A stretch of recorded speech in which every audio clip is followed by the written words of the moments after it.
In this video, we'll explain how to connect and operate MIDI controllers.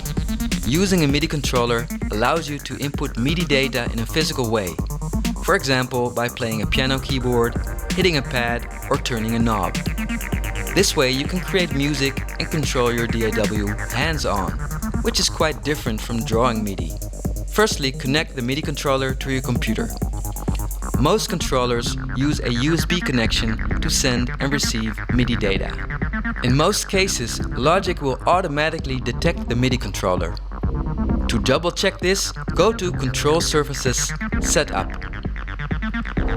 Click on New and select Scan All Models.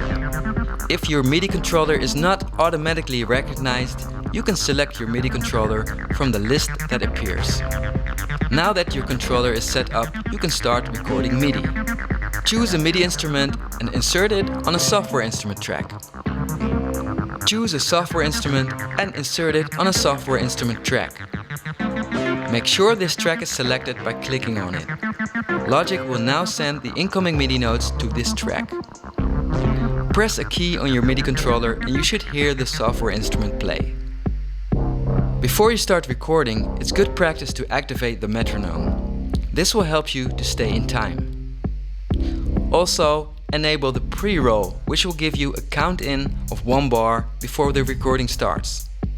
Click the main recording button or press R on your keyboard to start recording.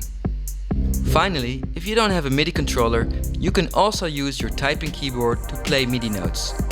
Click this button or press Command K to activate it. Now you have learned how to set up a MIDI controller and use it to record MIDI. In the next video, we'll explain how to use MIDI controllers to record automation.